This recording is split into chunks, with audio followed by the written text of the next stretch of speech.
Hello मेरे प्रिय विद्यार्थियों, कैसे आप सब। आशा ही नहीं बल्कि पूर्ण विश्वास है कि आप लोग मस्त होंगे, स्वस्थ होंगे और अपनी पढ़ाई मन लगाकर कर रहे होंगे।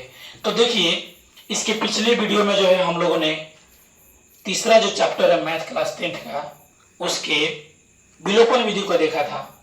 इस वीडियो के नए सेशन में हम लोग प्रतिस्थापन विधि को लेकर आए हैं। आप देख सकते हैं यहाँ पर प्रतिस्थापन विधि के हमने क्वेश्चन लिखा है, ठीक है ना। तो इस वीडियो में हम लोग प्रतिस्थापन विधि देखने वाले हैं कि प्रतिस्थापन विधि से जो है आप कैसे दो चरवाले रैखिक समीकरण में x और y का वैल्यू को ज्ञात कर सकते हैं, पूरा एकदम इजी वे में। तो आप लोग ध्यान से देखने का प्रयास कीजिए, हम भी ध्यान से समझाने का प्रयास करते हैं। तो चलिए चलते हैं। आप देख सकते हैं यहाँ पर क्वेश्चन लिखे हैं हमने 3x - 5y = 20 और दूसरा नंबर का समीकरण है x + 2y = 3। तो इसको प्रतिस्थापन विधि से हल करने के लिए सबसे पहले हम लोग लिख लेते हैं हल, ठीक है ना। और प्रतिस्थापन विधि को हल करने के लिए सबसे पहले हम लोग जो है समीकरण 1 से लेंगे। क्या लेंगे? समीकरण 1 से। तो देख सकते हैं आप समीकरण 1 जो है 3x क्या है 3x - 5y = 20। तो 3x - 5y = 20, ठीक है ना। आप इसको जो है पक्षांतर कीजिए, स्टेप बाय स्टेप समझने का प्रयास कीजिए। 3x = 20 माइनस है तो इधर आके क्या हो जाएगा? माइनस है तो हो जाएगा इधर आके +5y, ठीक है ना। उसके बाद फिर से x = 20 + 5y, अब बट्टा में क्या हो जाएगा 3। ये गुना में है तो बराबर के इधर आता है तो क्या चीज में हो जाता है? बट्टा में हो जाता है। एकदम स्टेप बाय स्टेप समझना है, एकदम इजी वे में। उसके बाद इसको मान लेंगे हम समीकरण 3 मान लेंगे। क्या मान लेंगे? समीकरण 3। अब देखिए, अब हम इसके बाद लिखेंगे x का मान समीकरण 2 में प्रतिस्थापित करने पर, ठीक है ना। यानी जो हमने x का मान ये हुआ जो हमने समीकरण 3 निकाला है, ठीक है ना। समीकरण 3 निकाला है, वही समीकरण 3 जो है x का मान है। x का मान समीकरण 2 में प्रतिस्थापित, समीकरण 2 देख लीजिए यहाँ पर है x + 2y = 3, ठीक है ना। तो समीकरण 2 को पहले लिखिए x + 2y = 3। इस वैल्यू को इसमें जो है पुट करना है, इस मान को इसमें रखना है x की जगह पर। तो x की जगह पर क्या लिखेंगे? 20 + 5y / 3 और प्लस में 2y = 3। अब देखिए यहाँ पर 3 और 1 का एलसीएम हो जाएगा क्या? 3, 3 एकम 3, तो 1 में इतना से गुना करेंगे तो 20 + 5y ही आएगा।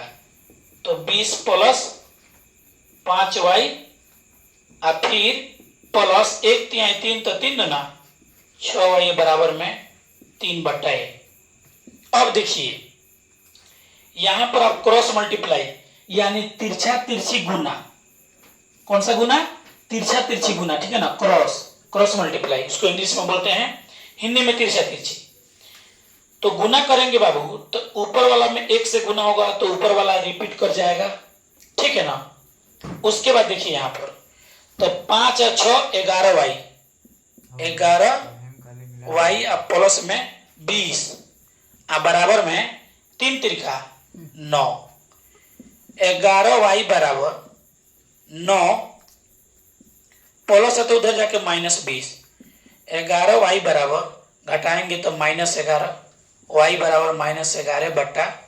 11 11 कट गया, y = -1। यानी प्रतिस्थापन विधि से y के मान निकाल लिए हम लोग। क्या? y = 11। अब एक और चीज यहाँ पर आप लोग जब बनाइएगा तो यहाँ पर या का चिन्ह दे दीजिएगा, ठीक है ना। या का चिन्ह देना बहुत जरूरी है। यहाँ पर इसलिए लिख लीजिए y = -1। अब देखिए y का मान जब हमने निकाल दिया प्रतिस्थापन विधि से तो y के मान को समीकरण 3 में पुट कर दीजिए, यानी समीकरण 3 में रख दीजिए। तो देखिए समीकरण 3 में रखने के लिए हम लिखेंगे y का मान समीकरण 3 में प्रतिस्थापित, क्योंकि प्रतिस्थापन विधि बना रहे हैं, तो प्रतिस्थापन विधि बना रहे हैं तो प्रतिस्थापित ना लिखिएगा। तो प्रतिस्थापित करने पर, ठीक है।